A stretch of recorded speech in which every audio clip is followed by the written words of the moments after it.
Kirja meille kertoo sanomasta helluntain, kuinka Herran omat viipyy hengen voima odottain. Silloin tuli hengen saapuu, synnisastan poltti pois, että koko Herran kansa voiton tietä käydä vois. Vielä hengen lankee, voimansa hallelujaa. Vielä hengen lankee, voimansa hallelujaa. Vielä on henki voimassansa, sillä Herra sama on. Eilen tänään ainaisesti, kiitos sitä soikoon. Herran omat voittoisasti, pahan valta vastustaa. Pelastuksen kalliin viestin maailmalle kaiuttaa. Vielä hengen lankee, voimansa hallelujaa. Vielä hengen lankee, voimansa hallelujaa. Jos vain seurakunta ottaa, saapuu henki helluntain. Pahan tappiolle jättää, Herran kansan uudistaa. Viesti kallis voittoon kulkee, yllä merten päällä maan. Ristin lippu korkealle, taisteluissa nostetaan. Vielä hengen lankee, voimansa hallelujaa. Vielä hengen lankee, voimansa hallelujaa.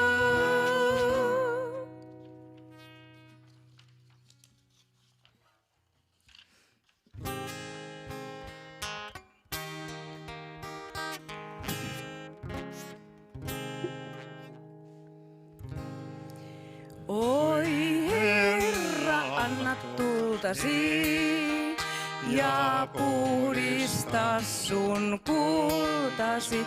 Polta kaikki kuola pois, et sinun kuvas meissä ois. Oi älä anna sammua, vaan lisää yhä enemmän. Tulta meidän sydämiin, alttarille palamaan. Tulta kaipaamme, tulta taivaan. Sieluja me voitamme hengen voimalla. Isä, anna tultasi sydämiimme. Polta kaikki tuhkaksi oma voimamme. Oi käsky kuulu, ottakaa, nyt tulta teille annetaan. Voiman saatte ylhäältä, hän kastaa teidät tuulella. Oi kuka uskoo sanan, saa tulen voiman kokea. Tulta taivaan, alttarille palamaan. Tulta kaipaamme, tulta taivaan. Sieluja me voitamme hengen voimalla.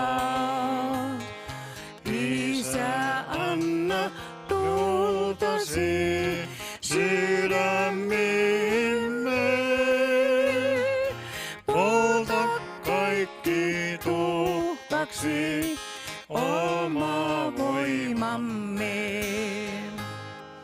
Oi sielu kulje polvillas ja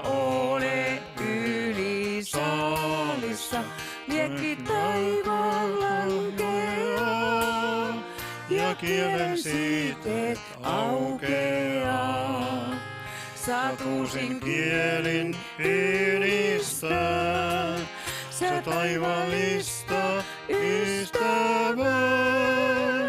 Sullekin voi lahjana tuli taivaan annetaan. Tulta, tulta kaipaamme, tulta taivaan. Sieluja me voitamme hengen voimalla. Isä, anna tultasi sydämiimme. Polta kaikki tuhkaksi oma voimamme.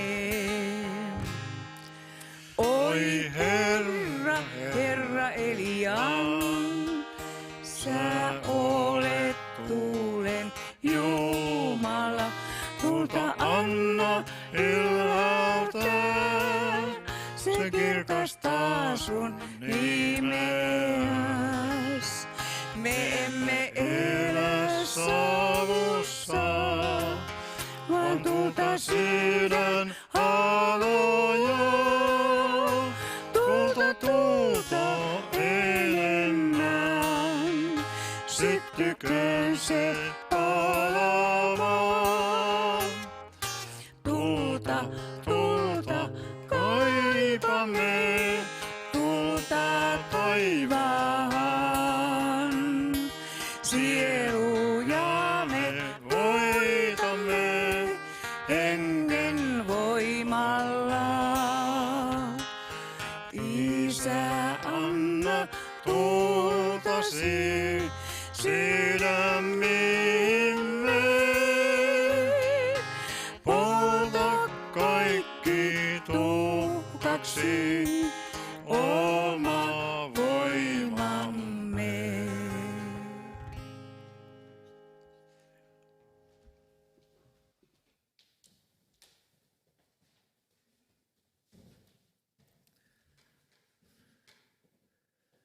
No niin, tervetuloa tähän helluntaipäivän Jumalan palvelukseen ja haluankin toivottaa sinulle Jumalan armoa ja rauhaa. Tämä viikonloppu on erityinen viikonloppu monestakin syystä. On paljon aihetta juhlaa ja kiitokseen. Ja sen tähden onkin hyvä aloittaa yhteinen hetki yhteisellä rukouksella ja pyytää Jumalan siunausta tähän päivään. Rukoillaan yhdessä. Kiitos rakas taivaan Isä tästä uudesta päivästä. Kiitos hyvyydestäsi ja rakkaudestasi ja huolenpidostasi meitä jokaista kohtaan. Kiitos seurakunnasta. Kiitos Jumalan pyhästä hengestä. Kiitos huolenpidosta. Kiitos Jumalan sanasta. Ja kiitos myöskin siitä huolenpidosta ihan käytännön tasolla, että olet antanut ruuan ja vaatteet meille jokaiselle. Kiitos, että olet Jeesus varjellut tämän korona-ajan meitä ja me saamme edelleenkin turvata ja luottaa sinuun kaikessa. Ja uskoen jättää oma elämämme sinun hyvin käsisi. Jeesuksen kalliissa nimessä. Amen. Minun nimeni on Kari Muukka ja mä olen Mäntsälän helluntaiseurakunnan paimen.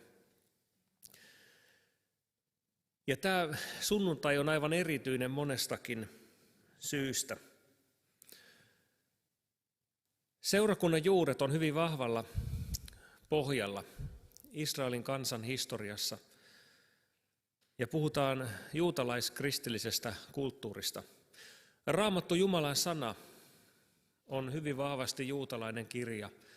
Jeesus itse oli Juudan heimosta, Daavidin poika, juutalainen mies, ja Raamattu on juutalaisten kirjoittama pääosiltaan. Kun katsotaan helluntai-päivää, jota tänään vietetään, niin Sen lisäksi, että lauletaan suvivirttä tänä viikonloppuna ja juhlitaan valmistuneita nuoriamme ja perheet kokoontuu yhteen, niin Raamatun näkökulmasta on ainakin 4 syytä juhlaan. Ensinnäkin juutalaisuudessa tähän ajankohtaan liittyy lain antamisen juhla. Laki annettiin Siinailla näihin aikoihin ja juutalaiset viettää Savuot-juhlaa tähän helluntain aikaan. Ja sillä on 2 juhlan merkitystä. Siihen liittyy lain antamisen juhla ja toisaalta siihen liittyy sadonkorjuun juhla.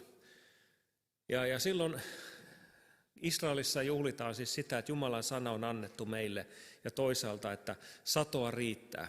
Talvikauden, sadekauden jälkeen pellot on kasvanut ja on viljaa ja on hedelmiä Lähi-idässä. Eli Jumalan huolenpito ja Jumalan sana, käytännöllinen Jumalan rakkaus ja hengellinen Jumalan rakkaus on se esikuva, joka Raamatusta nousee meille tähän niin kuin 2 ensimmäistä juhlaa. Toiset Uuden testamentin juhlat, jotka on raamatullisia juhlia, joita tänään juhlitaan, on ensinnäkin Pyhän Hengen antamisen juhla helluntaina ja toisaalta seurakunnan syntymisen juhlapäivä. Ja näin meillä on 4 juhlaa helluntai-päivään. On lain antamisen juhlaa, sadonkorjuun juhlaa, Pyhän Hengen vuodattamisen juhlintaa ja myöskin seurakunnan syntymäpäivä. Apostolien teoissa, tämän apostolien tekojen kirjoittaja on Luukas, joka on oikeastaan ainut ei-juutalainen kirjoittaja Raamatussa. Kreikkalainen Luukas, ja hän kirjoittaa ylös apostolien teot luku 2, mitä tapahtui helluntai-päivänä, seurakunnan syntymäpäivänä. Ja kun helluntai-päivä oli tullut, olivat he kaikki yhdessä koolla, ja tuli yhtäkkiä humaus taivaasta, niin kuin olisi käynyt väkevä tuulispää, ja täytti koko huoneen, jossa he istuivat. Ja he näkivät ikään kuin tulisia kieliä, jotka jakaantuivat ja asettuivat heidän itse kunkin päälle. Ja he tulivat kaikki Pyhällä Hengellä täytetyiksi, ja alkoivat puhua muilla kielillä, sen mukaan mitä henki heille puhuttavaksi antoi. Ja Jerusalemissa asui juutalaisia, Jumalaa pelkääväisiä miehiä, kaikkinaisista kansoista, mitä taivaan alla on.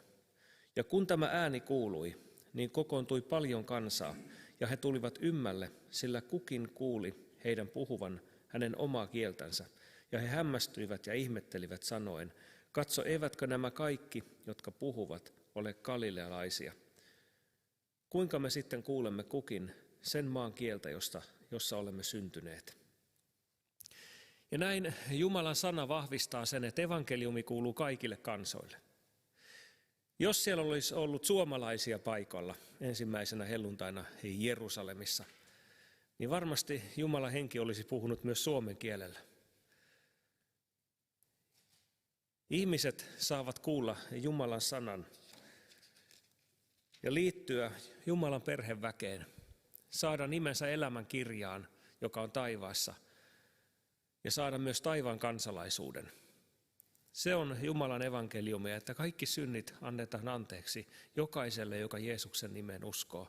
Se on evankeliumia, että Jumalan Pyhän Hengen voima muuttaa jokaisen ihmisen sydämeen, joka tahtoo Jeesuksen ottaa vastaan.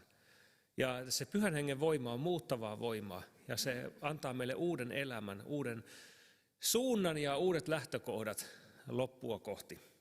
Ja tämä apostolien tekojen luku 2 loppuu kauniisti. Jakeesta 42. Mitä tapahtui ensimmäisen helluntain jälkeen uskovien keskellä?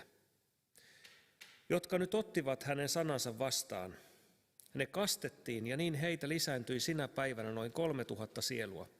Ja he pysyivät apostolien opetuksessa ja keskinäisessä yhteydessä ja leivän murtamisessa ja rukouksissa.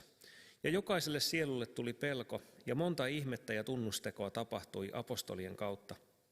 Ja kaikki, jotka uskoivat, olivat yhdessä ja pitivät kaikkea yhteisenä.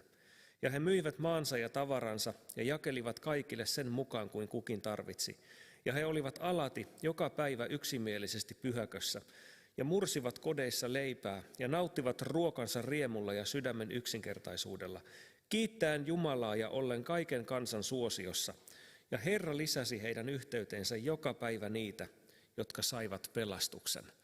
Ja tällä samalla tiellä me ollaan edelleenkin. Ja näitä samoja asioita, joista Pietari saarnasi apostolien tekojen 2. luvussa, me saadaan juhlia yhdessä. Sekä myös unohtamatta näitä 4 juhlaa kokonaisuudessaan, jotka Jumalan sana meidän silmiemme eteen nostavat. Näillä sanoilla mä haluan toivottaa tervetulleeksi sut katselemaan ja kuuntelemaan ja kokemaan meidän kanssamme yhdessä tätä Mäntsälän helluntaiseurakunnan helluntai-sunnuntain juhlakokousta. Ja nyt seuraavaksi me saadaan kuulla Annelilta ja Jaakolta yksi laulu lisää. Olkaa hyvä.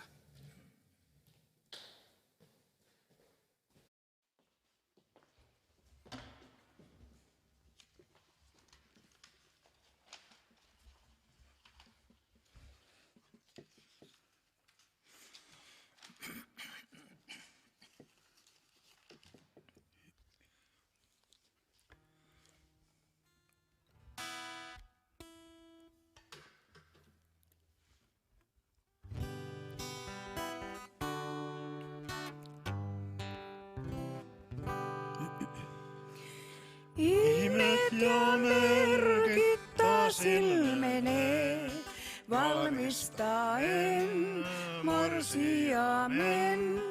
Nukkuva henki herättelee, kiitos soi Jeesukseen. Sairaat jo saavat terveyden, halvattu rampa käy riemuiten. Sokea kuuro myös avun saa, kiittäen Jumalaa. Taivaiset voimat nyt vaikuttaa, kuin ennenkin, kuin ennenkin. Armonsa Herra myös lahjoittaa, vahvistaa heikonkin. Sairaat jo saavat terveyden, halvattu rampa käy riemuiten. Sokea kuuro myös avun saa, kiittäen Jumalaa. Jumalan henki väkevä on, viel tänäänkin, viel tänäänkin. Samoin on syvä muuttumaton rakkaus mestariin. Sairaat jo saavat terveyden, halvattu rampa käy riemuiten. Sokea kuuro myös avun saa, kiittäen Jumalaa. Jumalan henki väkevä on, viel tänäänkin, viel tänäänkin. Samoin on syvä muuttumaton rakkaus mestariin. Sairaat jo saavat terveyden, halvattu rampa käy riemuiten. Sokea kuuro myös avun saa, kiittäen Jumalaa. Astu sä virtaan nyt elämän, lupaus on horjumaton. Tautimme kantoi ristillään, voittonsa suuri on. Sairaat jo saavat terveyden, halvattu rampa käy riemuiten. Sokea kuuro myös avun saa, kiittäen Jumalaa.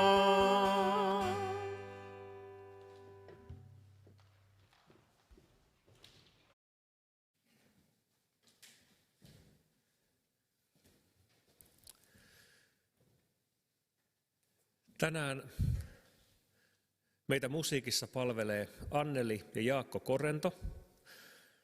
Ja myöskin Jaakko jakaa meille Jumalan sanaa tänään. Sen lisäksi meillä on tekniikassa Kristian Ervanne ja Teemu Laakso. Ja myöskin meillä on yksi kuulija henkisenä tukena meille paikalla on Vilho Perkiomäki, joka on meidän seurakuntamme perustaja jäseniä. Eli tällaisella tiimillä me ollaan tänään yhdessä koolla ja me ollaan rukouksin valmistauduttu tähän kokoukseen. Ja me sydämestämme toivotaan, että tämäkin uskovien yhteinen kokoontuminen, missä sitten katseletkaan tai kuuntelet tätä tilaisuutta, voisi olla rakentava, rohkaiseva ja iloa tuova. Ilo Herrassa on meidän väkevyytemme. Ilo on niin kuin öljyä elämän rattaissa. Silloin pienetkin sellaiset töyssyt ja kummut täräykset ei niin pahasti tunnu, kun meillä on sitä öljyä meidän rattaissa, tämän elämämme vaunuissa. Seuraavista tapahtumista meidän seurakunnan keskellä, niin minulla on ilo ilmoittaa tässä, että ensi tiistaina 2. päivä kesäkuuta valtakunnallisten koronarajoitteiden purkamisen johdosta tulee lisää vapautta ja meillä on ensimmäinen rukouskokous kello 19 ensi tiistaina täällä rukoushuoneella. Eli tervetuloa fyysisesti ihan mukaan. Aivan niin kuin Vilho on tänään näyttänyt mallia, niin voi tulla. Silti huolehditaan etäisyyksistä ja käsien pesusta ja sellaisista käytännön asioista, että pysytään terveinä yhä edelleen. Tervetuloa tiistaina mukaan rukouskokoukseen ja ensi sunnuntaina viikon päästä, joka on kesäkuun 1. sunnuntai, niin vietetään yhdessä ehtoollista jälleen ja voit varata viikon päästä sunnuntaita varten sinne kotiisi. Ehtoollisleipää ja mehua, niin voidaan yhtä aikaa nauttia Herran pyhää ehtoollista. Ja sellainen tiedonanto vielä, että me pidetään näitä netissä olevia kokouksia tämän kesän ajan, kesä-heinäkuun. Ja jos tulee muutoksia, niin sitten ilmoitellaan lisää, mutta tiistaisin voidaan kokoontua tänne, mutta sunnuntai-kokoukset on vielä internetissä. Seuraavaksi saadaan kuulla yksi laulu Annelilta ja Jaakolta ja sen laulun jälkeen suoraan sitten Jaakko Korento saarnaa meille Jumalan sanaa. Olkaa hyvä, Anneli ja Jaakko. Jeesus teitä siunatkoon ja Jaakkoa kun puhumaan alat.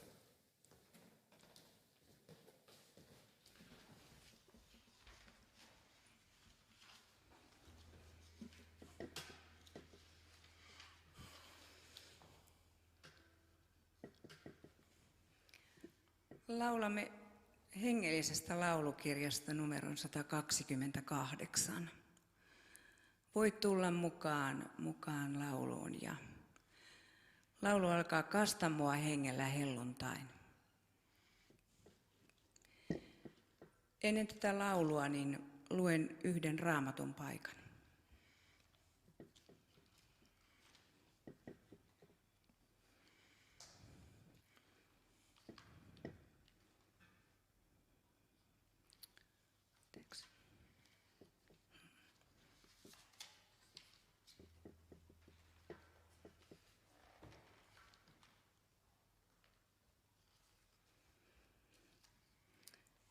Se löytyy täältä Jesajan kirjasta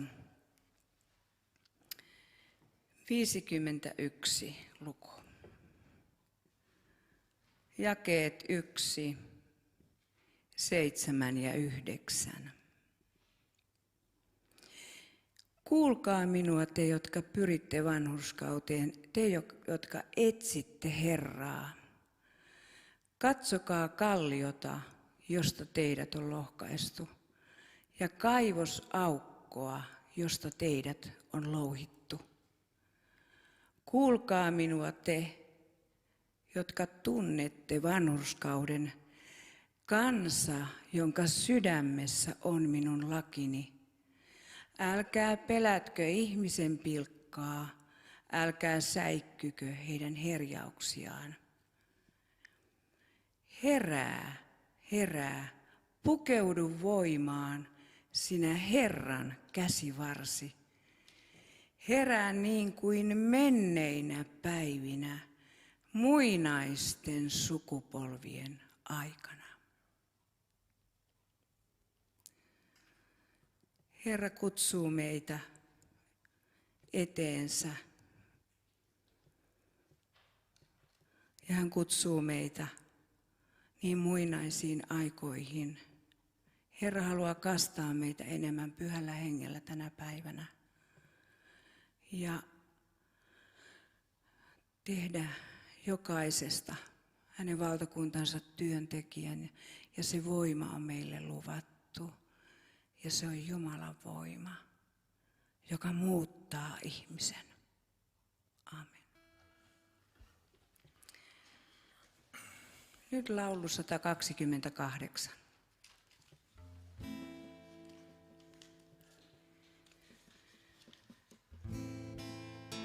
Kasta mua hengellä helluntain, sitä oi Herrani pyydän vain. Henkesi voimalla voiton saan, vaivoista taistoista synnin maa.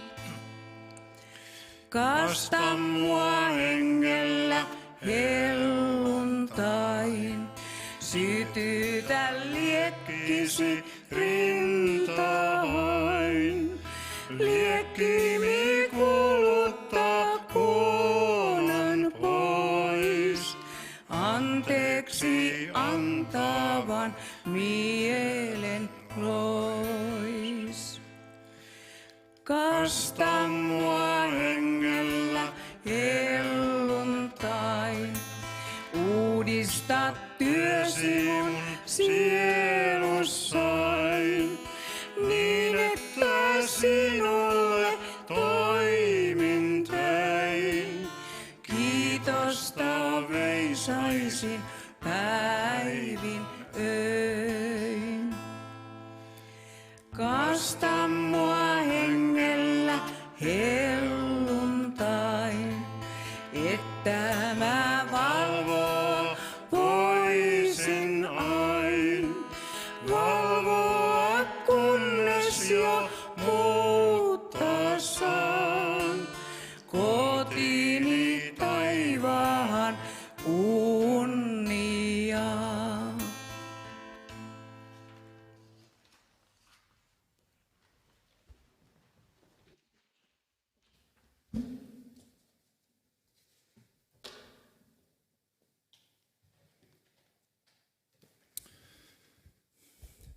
Jumalan rauhaa ja iloa meidän Herraltamme Jeesukselta Kristukselta. Me saamme kiittää helluntai-päivästä. Ja tämä on oikein juhlapäivä. Ja Jumala on antanut meille kauniin sään. Ja jotenkin muistan nuoruudesta, lapsuudestani saakka, että helluntai on ollut aina mulle sellainen suuri juhlapäivä. Vaikka olen ollut uskomaton. Mutta se helluntai on se, että kesä on alkanut. Mutta nyt on taas alkanut Jumalan antamaa kesää meillä. Ja kun katselemme tätä kevättä, kuinka tämä kasvu alkaa, niin kun mekin olemme Annelin kanssa ajelleet tuossa, ja kun ei nyt saa oikein liikkua muuten, niin autolla pystyy liikkumaan. Ja ollaan katseltu ja ihailtu sitä luontoa, kuinka se puihin lehti kasvaa. Ja sitten mä sanoisin, just eilenkin kun ajeltiin tuolla, niin mä sanoisin Annelille, että nyt tämä tie, kun me ajamme tästä, tultiin Kellokoskelta ja sieltä mutkien kautta tultiin, niin mä sanoisin, että kuule Anneli, tämä maisema näyttää ihan erilaiselta. Täältä ei puitten välistä enää näe tietä, kuinka se kiermurtelee täällä. Koska Jumala on antanut kasvun. Ja mikä tuoksu hän antaa keväällä, mistä me saamme nauttia. Mutta silloin maailmanteitä kulkiessa ei ehtinyt tämmöisiä kattelemaan. Oli vaan, että keväällä laitettiin lyhyet kalsarit ja syksyn tiesi siitä, että nyt on pistettävä pitkät kalsarit. Mutta silloin kun sain ottaa Herran vastaan elämääni, hän tuli minun elämääni. En osannut sitä hakea. Mutta kun sana sanoo niin, te ette valinneet minua, vaan minä valitsin teidät. Jumala valitsee meidät toistemme mukaan. No niin, katsotaanpas täältä Raamatusta.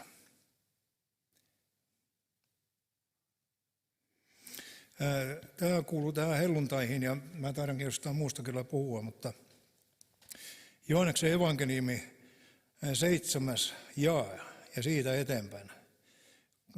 Kuten minä sanoin teille totuuden. Teillä on hyväksi, että minä menen pois, sillä ellei minä mene pois, ei puolustaja tule teidän tykönne, mutta jos minä menen pois, niin minä lähetän teille hänet. Ja kun hän tulee, niin hän näyttää maailmalle todeksi synnin vanhurskauden tuomion. Synnin, koska he eivät usko minuun. Vanhurskauden, koska minä menen Isän tykö, ettekä te enää minua näe.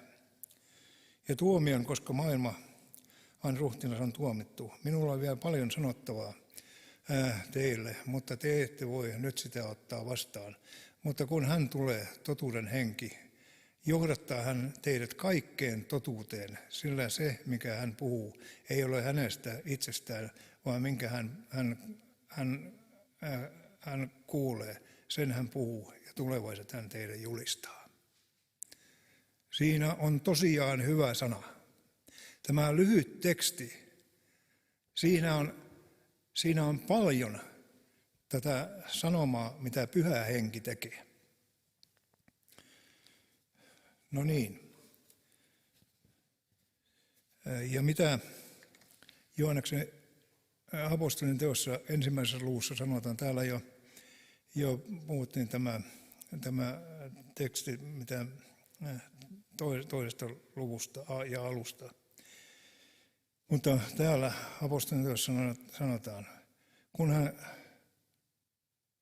hän oli yhdessä heidän kanssaan, käski hän heitä ja sanoi, älkää lähtekö Jerusalemista, vaan odottakaa Herralta sen lupauksen täyttymistä, jonka te olette minulta kuulleet, Jeesukselta kuulleet. Sillä Johannes kastoi vedellä, mutta teidät kastaan Pyhällä Hengellä, ei kauaa näiden päivien jälkeen. Ja se tarkoittaa nyt, kun hän puhuu tätä niin siinä ajassa, niin voi sanoa, että ei kauaa näiden päivien jälkeen, koska hän nousee ylös ja lähettää Pyhän Hengen. Niin ei voi olla kauaa niiden päivien jälkeen. Se on ihan siinä, kun Herra tuli ja kastoi heidät Pyhällä Hengellä.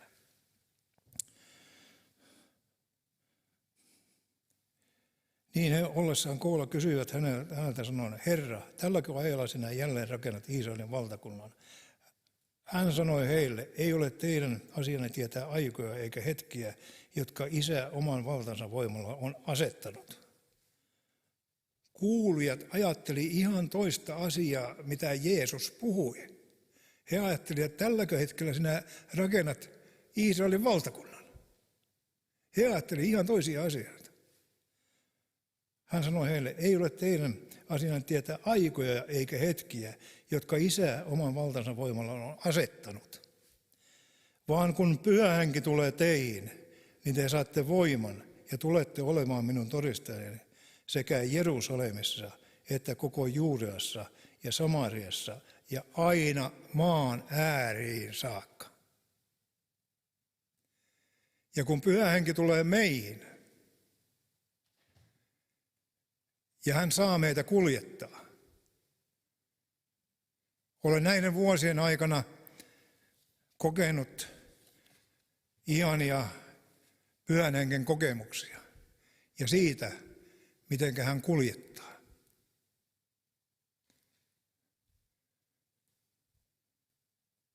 Hän on kuljettanut minua tuolla itärajan takaa. Monia kyläkuntia olen mennyt lävitse. Olen katsellut sellaisia koteja, missä on maalattia, missä ihmiset asuu. On siellä parempiakin asuntoja. Olen saanut viedä sinne evankeliumia. Olen saanut lähettää raamattuja. En niin paljon, mutta joku 30 vuotta lähettelin niitä. Semmoinen 4-5 lähetystä kuukaudessa. Sieltä tuli kirjeitä, kun he olivat saaneet raamatun. Sieltä tuli kiitoskirje Jumalalle, että he saivat kylän ensimmäisen raamatun. Sitten sieltä tuli osoitteita, kun he pyysivät. Näissä kylissä ei ole raamattua. Voisitko ystävällisesti lähettää? Ja niin se lähetys meni eteenpäin. Mutta ne osoitteet oli niin vaikeat, en osannut kirjoittaa. Mä leikkasin ne osoitteet irki ja liimasin lähetyksen päälle. Niin se meni perille. Eikä tullut palautuksia. Yksi ainoa palautus tuli. Raamattu tuli takaisin. Ja mä tein just kokeen. Mä pistin 100 sinne kirjan väliin. Ja se kirja tuli takaisin ja mun 100. Niin kyllä siellä rehellisyyttäkin on. Tämä on semmoista ihmeellistä. No niin, mennäänpä asiaan väliin. Tämä Pietari, joka kielsi Jeesuksen. Ja hän oli hyvin murheellinen. Täytyy katsoa kelloakin, mä olin innostunut. Hän oli hyvin murheellinen siitä, että hän oli kieltänyt Jeesuksen ja hän ajatteli, että nyt hänen koko elämänsä on mennyt ja tämä Jeesuksen kanssa kulkeminen ja tämä pyhän tai uskon elämä on mennyt häneltä. Ja hän oli siellä yläsalissa ja missä hän oli, niin hän sanoi, että nyt minä lähden kalaan Tiberian järvellä. Minä alan harrastamaan sitä ammattia, mikä minulla oli, koska minulla ei muuta ole. Mutta siellä sanoisi toiset opetuslapset, että me lähdemme sinuun mukaasi. Ja kun he olivat kalastamassa siellä, eikä saaneet yhtään mitään, niin eikö siellä ollut eräs mies, joka rupesi heitä neuvomaan? He kysyi heiltä, että veljet, oletteko te saaneet mitään? Ja sanottiin, että ei yhtään mitään. Niin tämä sanoi, että heittäkää verkkonne oikealle puolelle, niin te saatte. Kas kun ei Pietarikaan sanonut, että älä neuvo siellä meitä, että me olemme vanhoja kunnon kalastajia ja me tiedämme, eikä täältä on tullut yhtään mitään. Mutta kun siinä yksi veljistä sanoi rannalla, että onkohan tuo Jeesus? Silloin Pietarille tuli kiire. Hän vyötti vaatteensa ja hyppäsi järveen ja ui rantaan. Hänelle tuli kiire. Hän unohti koko kalastuksen. Hän ajatteli, että Jeesus on tuolla parhaillaan. Minä menen Jeesusta katsomaan. Ja kun hän meni Jeesusta katsomaan, niin Jeesus otti hänet työpaikkahaastatteluun. Ei Jeesus sanonut hänelle niistä synneistä ja virheistä, mitä hän teki. Ei Jeesus sanonut, että enkö minä sanonut, että kun kukko laulaa, niin sinä 3 minut kiellät. Ei Jeesus näitä puhunut, vaan mitä Jeesus sanoi. Kun he olivat einehtineet, sanoi Jeesus Simon Pietarille, Simon Johanaksen poika, rakastatko sinä minua enemmän kuin nämä muut? Hän vastasi, rakastan Herra, sillä sinä tiedät, että olet minulle rakas. Hän sanoi hänelle, ruoki minun karitsoitani. Hän sanoi hänelle taas toistamiseen, Simon, Johanneksen poika, rakastatko minua? Hän vastasi hänelle, rakastan Herra, sillä sinä tiedät, että olet minulle rakas. Hän sanoi hänelle, kaitse minun lampaitani. Hän sanoi hänelle 3. kerran, Simon, Johanneksen poika, rakastatko sinä, olenko minä sinulle rakas? Pietari tuli murheelliseksi siitä, että hän 3. kerran sanoi hänelle, olenko minä sinulle rakas? Ja vastasi hänelle, Herra, sinä tiedät kaiken. Sinä tiedät, että olet minulle rakas. Jeesus sanoi hänelle, ruoki minun lampaitani. Tässä oli Pietarin työpaikkahaastattelu. Jeesus haluaa tietää Pietarille, että rakastaako Pietari Jeesusta. Nämä oli ne kysymykset. Hän ei tuominut Pietaria, eikä puhunut Pietarin lankeemuksesta, vaan hän otti Pietarin esiin ja kysyi, rakastatko sinä Pietari minua? Ja kun Pietari oli nämä vastannut, niin sitten he lähtivät siitä Jeesuksen kanssa menemään eteenpäin.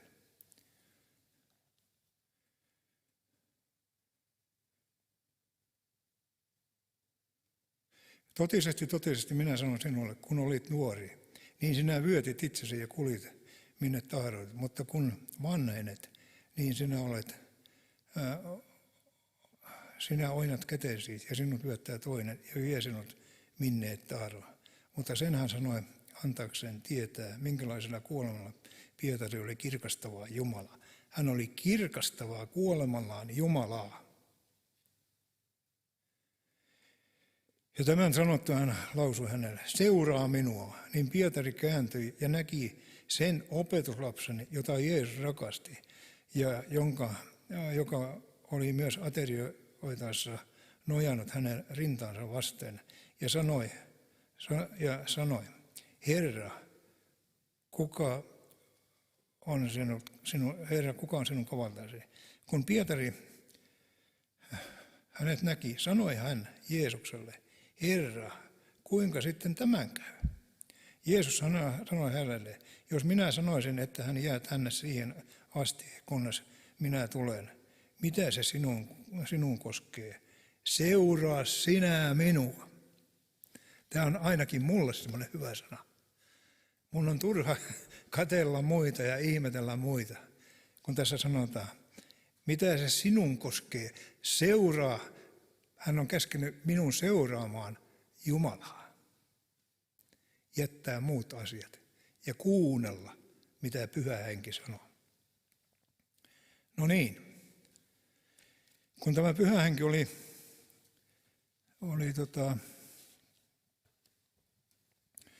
vuodatettu.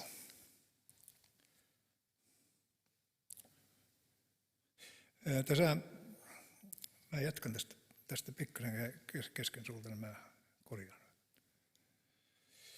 Ja he olivat kaikki hämmästyksissään, eivätkä tienneet mitä ajatella, ja sanoivat toinen toisilleen, mitä tämä mahtaa olla. Mutta toiset pilkkasivat heitä ja sanoivat, he ovat täynnä makeaa viiniä. Niin, no silloin tässä tulee taas Pietari, joka oli ollut työpaikkahaastattelussa, ja hän oli saanut kosketuksen Pyhästä Hengestä.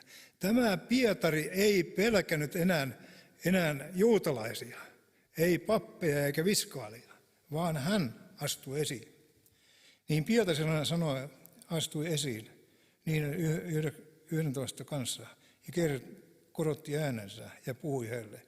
Miehet juutalaiset ja kaikki Jerusalemin asukkaat, olkoon tämä teille tiettävää ja ottakoon minun sanani korviini. Eivät nämä ole juovuksessa niin kuin te luulette, sillä nyt on vasta 3. hetki, vaan tämä on se, mikä on sanottu profeetta Joelin kautta. Mä voin tämän Joelin sanankin vielä lukea tässä näissä. Ja on tapahtunut viimeisenä päivinä, sanoo Jumala, että minä vuodan henkeni kaiken lihan päälle, ja teidän poikanne ja tyttärenne ennustavat, ja nuorukaisenne näkyvät, ja vanhuksenne unia uneksivat. Se taitaa olla munkin homma.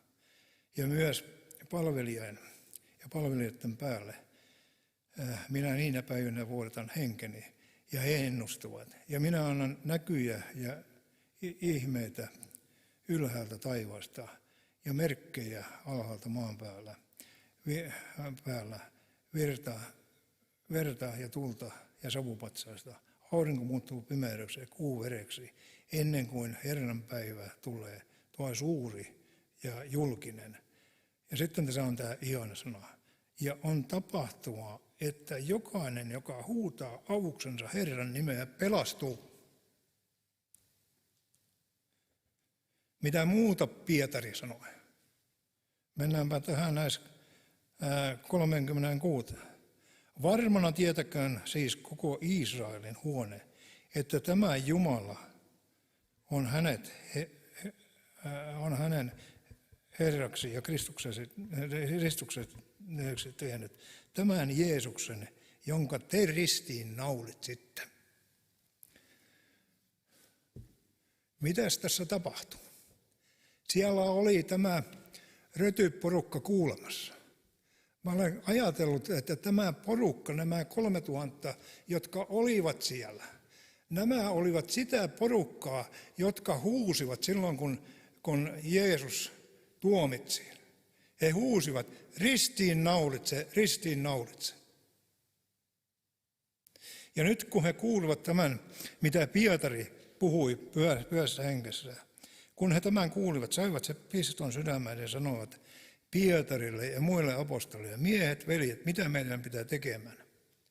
He saivat piston sydämään.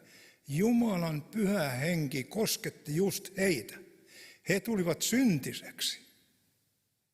He tulivat niin syntiseksi, että he menivät Pietarille ja näitä apostoleja kysymään, että mitä meidän pitää tekemään. Synti paino heitä. Niin Pietari sanoi heille, tehkää parannus ja ottakoon kukin tästä kasteen Jeesuksen Kristuksen nimeen syntien anteeksi saamiseksi, niin te saatte pyhän henken lahjan. Eikö se ole hienoa? Tämä pyhän henken lahja laskettiin näihin, kun he tunnustivat syntinsä. Ja Jeesuksen Kristuksen veri puhdisti nämä, jotka oli häntä tuomitsemassa. Siinä oli varmaan niitä ihmisiä. Hän antoi niille kaikki anteeksi. Ja hän täytti ne pyhällä hengellä. Eikö se ole ihmeellistä? Se on niin valtava rakkaus, mikä Jumalalla on meitä kohtaan. Että kun mä tämän käsittäisin ja muistettaisiin aina rukoilla ja pyytää, että pyhä henki täyttäisi meidät. Ja pyhä henki saisi täyttää seurakunnat, että niistä tulisi eläviä, ettei ne olisi niin kuin asumattomia taloja, kylmiä. Mutta silloin kun Herran henki tulee, sinne tulee lämpö, rakkaus, ihanuus. Silloin me saamme kohdata toinen toisemme ja rakastaa toinen toisiamme ja kunnioittaa toinen toisiamme. Siellä sanotaan näinkin. Kunnioittakaa toinen toisiamme. Jumala antakoon meillekin ja seurakunnassa toinen toistemme kunnioituksen. Hän on siihen mieltynyt. Ja hän on siihen mieltynyt, että me rukoilemme ja pyydämme, että pyhä henki saisi ilmestyä tässä seurakunnassa. Ja ennen kaikkea, että rukoillaan seurakunnan työntekijöiden ja kaikkien työntekijöiden puolesta, että he saisivat tehdä tätä työtä, että ihmisiä pelastuisi. Seurakunta on sen takia, että ihmisiä pelastuisi. Sen takia me ollaan täällä. Ja mulla on ollut koko aika hätää siitä saakka, kun sain kohdata Herran. Mä olin kuukausikaupalla, mä en voinut olla kotona, kun mä taista tulin, niin mun oli aina lähdettävä kadulle tai johonkin. Lehtiä jakamaan tai todistamaan. Into oli kova. Ja se into ei ole vieläkään sama. Mä haluan vieläkin todistaa ja puhua.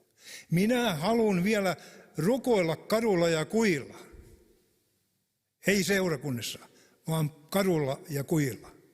Olen paljon saanut rukoilla Lohjan torilla. Ihmiset katselivat ihmeissään, mutta katselkoot. Ihmisiä parani siellä, täytty pyhällä henkellä, ottivat Jeesuksen vastaan. Mulla oli siellä 20 valmetti, punainen valmetti, ja siinä oli myyntipöytä siinä takaa. Ja siinä kun ihmiset tuli katsomaan valmettia, siinä oli hyvä jakaa Jumalan sanaa ja rakkautta ja hengellistä kirjallisuutta. Täytyy olla aina joku koukku siinä, että saa ihmiset liikkeelle. Aamen. Kiitos Jumala siitä, että me saadaan rukoilla tänä päivänä ja kiittää ja ylistää Herraa siitä, että sinä Herra tosiaan täytät meidät pyhällä henkellä ja kiitos Jumala siitä, että sinun pyhä henkesi oikein saa innoittaa meidät ja siunaa ennen kaikkea tätä seurakuntaa oikein ylitsevuotavasti ja kaikkia tätä Suomen seurakuntaa ja Sionia. Kiitos Jumala siitä, että pyhä henki ei ole sidottu helluntai-seurakuntiin, vaan pyhä henki on kaikkiin seurakuntiin. Pyhä henki on vuodatettu kaiken lian päälle, halleluujaa. Ja pyhä henki haluaa kirkastaa Kristusta tänä päivänä. Me kiitämme ja ylistämme Herra tästä hetkestä, että olemme saaneet laulaa Herra sinun kunniaksesi. Ja ennen kaikkea me kiitämme siitä, että nämä veljet on täällä valmistaneet tämmöisen, että tämän voi lähettää eteenpäin. Me kiitämme ja ylistämme Herra tästä seurakunnasta ja kiitos Jumala siitä, että siunaat näitä vanhimpia ja siunaa kaikkia tämän seurakunnan työntekijöitä. Ennen kaikkia niitä, joka katselee tätä. Halleluja, tule ja kosketa ja paranna siellä, kun hän katselee tätä, niin paranna heidän sairautensa. Halleluja. Kiitos Jumala siitä, että siellä on syöpäsairaskin, niin Herra tulee kuule tänä päivänä kohtaamaan sinua. Ole siunattu Jeesuksen Kristuksen nimessä. Aamen.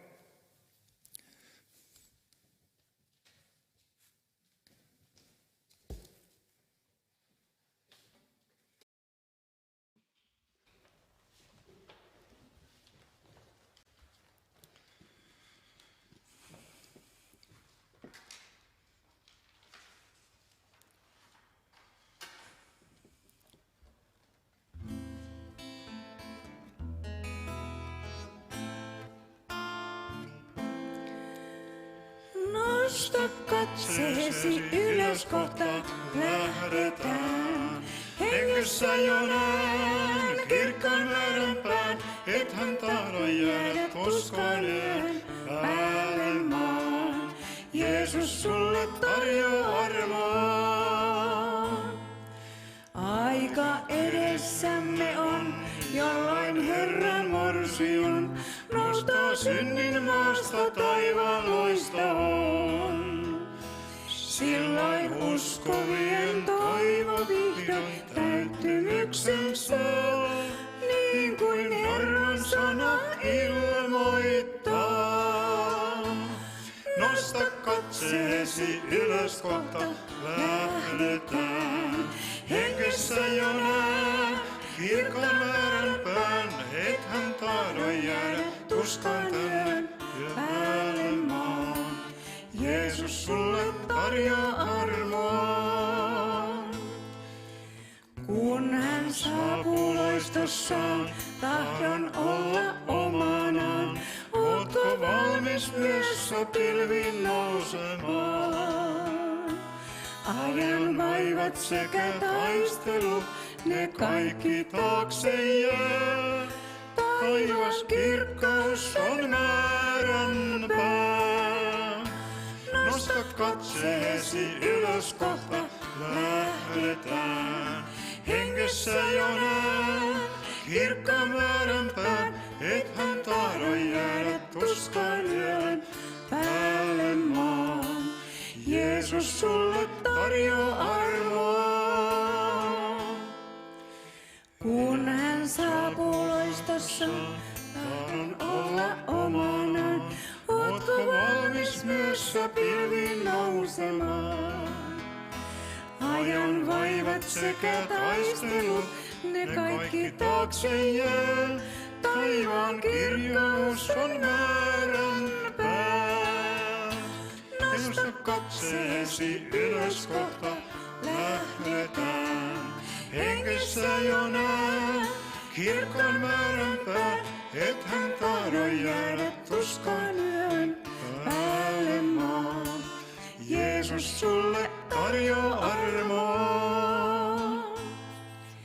Vielä hetki taistellaan, sitten kotiin muutetaan. Siellä juhla-asu meidät puetaan. Silloin tekojensa mukaan uskolliset palkat saa. Uusi taivas on ja uusi maa.